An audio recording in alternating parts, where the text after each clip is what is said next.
the beginning of the Edwardian era, the boys of Britain were in danger.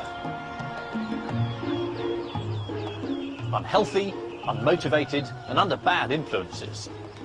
They were in trouble and needed help. Many feared that if they didn't get it, the nation's morality would be fatally undermined, and the empire would rapidly decline and fall. Salvation came in the unlikely shape of a book. It was written by a war hero, but was a manual for peace. It aimed to mould men, but celebrated being a boy. It influenced the lives of millions and introduced a code of common values around the globe.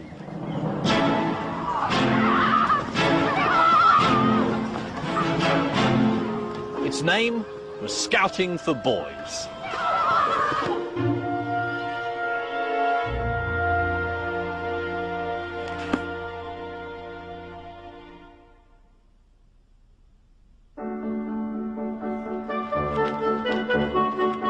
The Scouts are a British institution, so much part of the national consciousness that we imagine they've been going forever.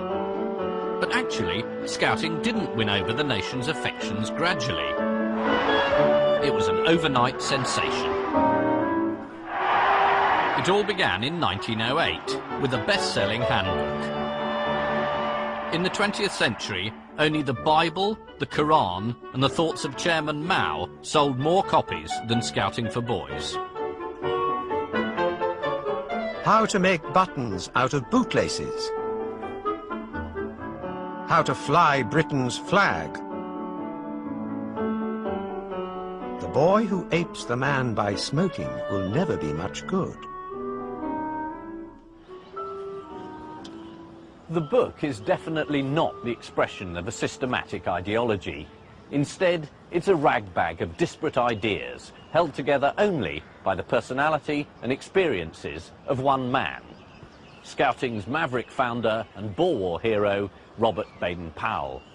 He's pro-British Empire, but anti-men with waxed moustaches. And he's completely obsessed by boots. It is surprising how much meaning you can read from the boot. To wear your heels down on the outside means that you're a man of imagination and lover of adventure. But heels worn down on the inside signify weakness and indecision of character. He may have had some peculiar ideas, but Baden-Powell was also very charismatic.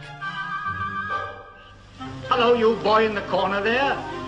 You ought to be a Boy Scout. You're a fine-looking fella, and I know you'd make a jolly good backwoodsman by the look of you. You're ugly enough anyway. Actually, I was never in the Boy Scouts.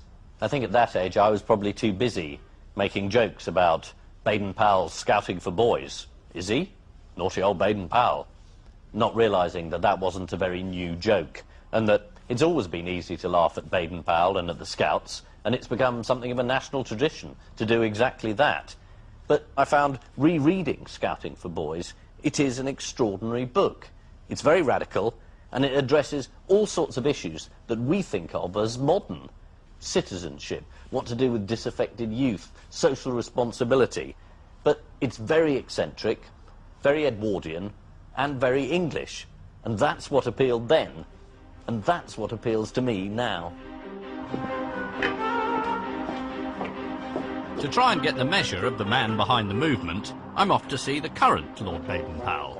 Hello. Hello. Nice to see you. Do come in. Here it comes. Very old-fashioned, isn't it? What's he doing?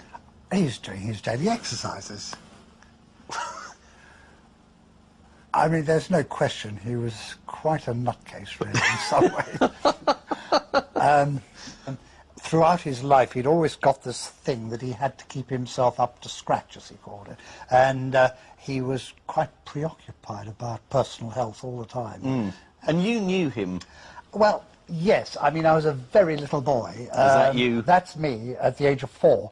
When my mother was having her second child, I was shoveled up to Kenya, and I spent 3 months with them. And all I remember is, like a lot of children, I was just like a rattling cage. I was always asking questions. It was, shut up, shut up. Oh, go and do something. Oh, go and play. But for the first time in my life, somebody said, oh, yes, I'll explain that to you. Yeah. And I do remember this incredible interest in little boys. I mean that in the nicest way. Yes, well, it's almost impossible to say it now. Yeah, I mean... absolutely. He could mentally bring himself down to their level and explain things to them in words of one syllable. As simple as that, really. The first step towards success in training your boy is to know something about boys in general. It is well to recall, so far as possible, what your ideas were when a boy yourself. Robert Baden-Powell was born in 1857, the son of a professor of geometry at Oxford University and the 8th in a family of 10 children. The kind of person who was going to invent the Boy Scouts, which is a very odd institution, I think is the sort of boy who would have been thrown on his own resources in a way at an early age. Baden-Powell, when he was only 3, lost his father.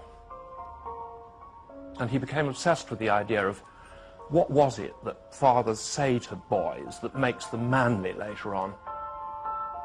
His widowed mother was, however, pushy enough to get him the best available training as a man. He was accepted on a scholarship to one of England's leading public schools, Charterhouse. Life here offered Baden-Powell a wealth of new experiences. Most of them, however, well away from the classroom. Outside the school walls was the copse. It was here I used to imagine myself a backwoodsman, trapper and scout. I used to creep about warily, looking for signs and getting close-up observation of rabbits, squirrels, rats and birds. At Charterhouse, Baden-Powell also witnessed a well-established scheme for turning feckless boys into responsible men. Baden-Powell was influenced by the prefect system here, but it's not called prefects, is it? It's a monitorial system. A monitorial system, right. Yeah. So tell me